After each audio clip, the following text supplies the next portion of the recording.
Ethics बहुत जरूरी है दोस्त। एक बेटा अपने घर गया अपनी माँ के पास, उसने माँ को बोला आज एक दुविधा में हूँ माँ।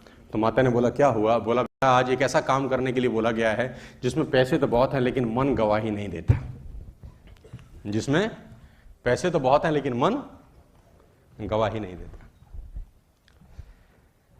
माँ ने बोला बेटा मैं इतनी पढ़ी लिखी तो हूं नहीं कि तुझे सलाह दे सकूं, लेकिन एक बात तो मैं जानती हूं कि रोज सुबह जब मैं तुझे घर में जगाने आती हूं ना, तो बहुत आराम की नींद सो रहा होता है। कभी ऐसा ना हो कि मैं किसी दिन तुझे जगाने आऊं और तू जागता मिले। बाकी तू समझदार है। मां बोल के चली गई। मां बोल के चली गई और बेटा बोला mama I got my answer, I got my answer. Never in your life कभी अनएथिकल मत होना दोस्त, कभी अनएथिकल मत होना। 13-14 साल हो गए मुझे इस बिजनेस में, और एमएलएम में अनएथिकल क्या होता है? किसी का आदमी तुमने लगा लिया, किसी का स्नैच कर लिया, बहुत सब नाटकबाजी होती है ना। तो कभी भी अनएथिकल एक्टिविटी में इन्वॉल्व मत होना। किसी का पैसा ले लिया, खा लिया, आईडी नहीं लगाया, बहुत सारी एक्टिविटी होती है, उस डिटेल में नहीं जाता मैं। आपने नाम सुना है राजा जनक? बहुत इंपॉर्टेंट चीज समझाता हूं आपको, चलो। सुना है आपने नाम? राजा जनक सीता जी के पिता थे। एक बहुत बड़े ऋषि हुए। आज आपको मैं थोड़ी ज्ञान की बात भी बता देता हूं। सीता जी के पिता राजा जनक थे, वो एक ऋषि के पास बैठे थे। ऋषि का नाम था याज्ञवल्क्य जी। याज्ञवल्क्य जी। तो राजा जनक और उनकी आपस में बात चल रही थी। तो राजा जनक याज्ञवल्क्य जी से पूछते हैं कि ऋषिवर, आदमी किसकी रोशनी से देखता है? तो ऋषि बोले राजा कैसी बात कर रहे हो, तो बड़ी छोटी सी बात तुमने पूछी है। आदमी सूरज की रोशनी से देखता है। तो राजन बोले महाराज अगर सूरज अस्त हो फिर? तो ऋषि बोले फिर आदमी चांद की रोशनी से देखता है। तो बोला महाराज अगर अंधेरों से भरी रात हो, अमावस हो, तारे हो, फिर? उसने ऋषि ने कहा कि फिर आदमी आवाज की दृष्टि से देखता है। बोला आवाज की दृष्टि? बोला हाँ, तुम किसी वन में भटक जाओ, घनघोर अंधेरा हो, सूरज ना हो, और कहीं दूर से तुम्हें कोई आवाज देके पुकारे, तो तुम वहां जाओगे कि नहीं जाओगे? आवाज से दिखाई तो नहीं देगा, लेकिन मालूम चल जाएगा कि कहां जाना है। तो फिर बोले अगर कोई आवाज भी ना हो, सूरज भी ना हो, चांद भी ना हो, तारे भी ना हो और आवाज भी ना हो, फिर आदमी किसकी दृष्टि से देखेगा? तो ऋषि ने बोला फिर आदमी आत्मा की नजर से देखेगा, जो कि होती नहीं है। और बड़ी अच्छी लाइन उन्होंने लिखी, मैं आपके लिए लेके आया हूं। उसने कहा जो विशेष ज्ञान से भरपूर है, जीवन और ज्योति से भरपूर है, जो हृदय में विद्यमान है, अंतकरण की ज्योति में और सारे शरीर में विद्यमान है, वही आत्मा है। जब कहीं कुछ दिखाई नहीं देता तब आत्मा की ज्योति ही जीवन जगत को प्रकाशित करती है। जब आपको कहीं से जवाब ना मिले, सवाल ना मिले और परेशान हो कि करना चाहिए कि नहीं, यहां से पूछना, जवाब आपको मिल जाएगा कि एथिकल काम है या अनएथिकल काम। देखो मैं उस दिन भी समझा रहा था किसी को कि कर्म फल जो है ना वो भोगना पड़ता है यार। गलत मत करना कभी भी, इस बिजनेस में क्या जिंदगी में मत करना। वो एक आदमी गुस्से में अपने मैनेजर को चांटा मार गया। पता नहीं उसको किस बात का गुस्सा था, उसने अपने मैनेजर को एक दिया। अब मैनेजर उसका एम्प्लॉय था, बेचारा कुछ कर नहीं सका। मैनेजर घर गया, सारा गुस्सा बीवी पे निकाला, एक उसने बीवी को दिया। अब बीवी क्या करती? बड़ा गुस्सा था, उसने बड़े वाले लड़के पे एक मारा। अब बड़े वाले लड़के का बस ना मां पे चले ना बाप पे, उसका छोटा भाई बैठा था, खेल खेल में उसने एक रपेट उसको दिया। दुकानदार ने मैनेजर को सपेटा, मैनेजर ने बीवी को मारा, बीवी ने बेटे को मारा, बेटे ने छोटे भाई को मारा। अब छोटा भाई के घर में और कुछ था नहीं जिसको पीट सके, तो गुस्से में बाहर गया, बाहर कुत्ता था, उसे लात मारी।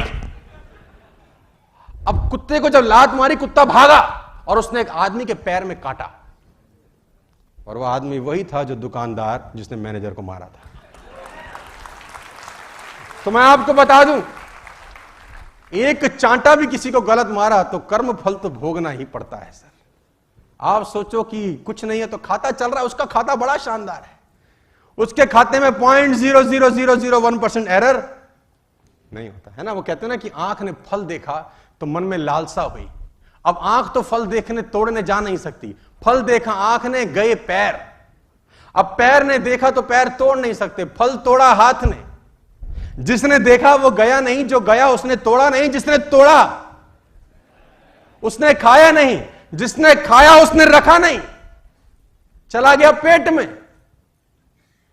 और थोड़ी देर में जब माली ने देखा तो डंडे लगे पीठ को।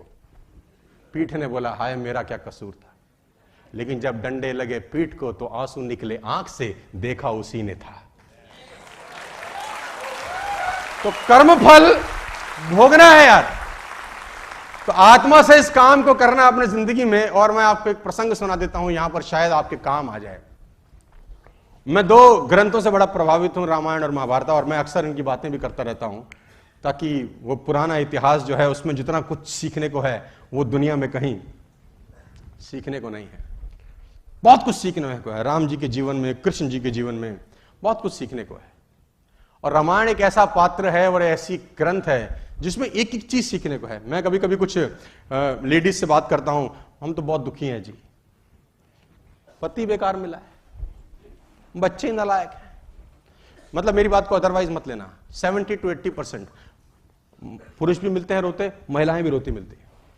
मैं आपको बताना चाहता हूं, जितनी भी महिलाएं, बहनें, माताएं यहां पर बैठी हैं, सीता जी के पिता थे जनक, और बहुत बड़े ज्ञानी कहा जाता है। जिनके घर में शादी हुई ससुर से दशरथ, जिनके बेटे खुद भगवान हुए, और जिनसे शादी हुई वो स्वयं भगवान। जितना दुख उन्होंने भोगा है तुम में से सब मिलके भी नहीं भोग पाते। तो रोने का जरूरत नहीं है।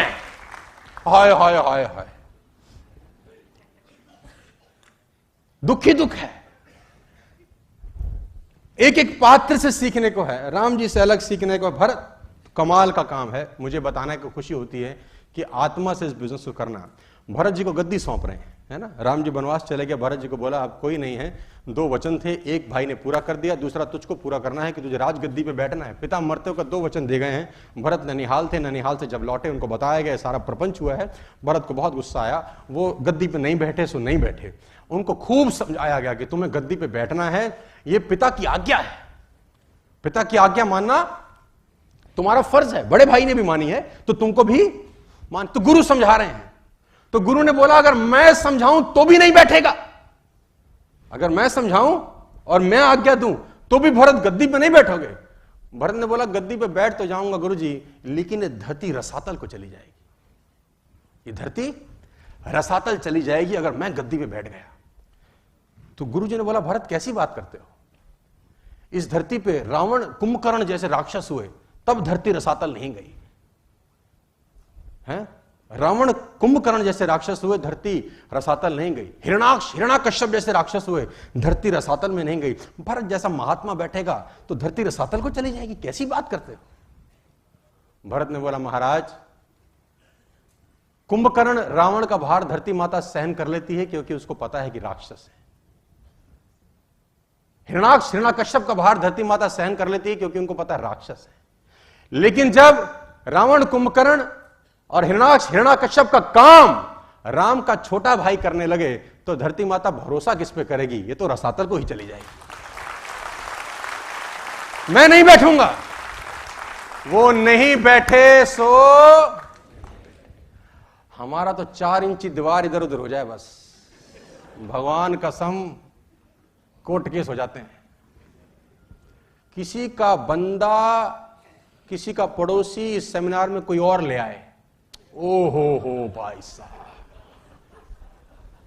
ये तो मेरा पड़ोसी है, इसको कौन लाया है, अब ताड़ो, अब ये ताड़ रहा है, अब अच्छा ये लाया है, कुछ नहीं कहेगा। शाम को उसके घर चला जाए, उसके साथ आए थे, कैसे, हम भी तो कर रहे हैं, हमारे साथ करो।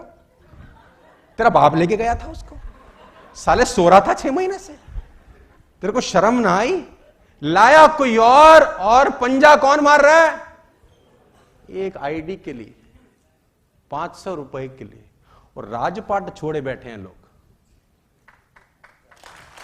500 की आईडी के लिए। इसीलिए आपकी हमारी चर्चा हमारे जाने के बाद नहीं होगी, युग बीत गए हम उनकी बात कर रहे हैं, यार ऐसा कुछ करके जाना चाहिए अपना। We are not here to earn money my dear friends, we are here to become a better human being. आत्मा से इस बिजनेस को करना, ये तीसरा प्रिंसिपल है इस बिजनेस का।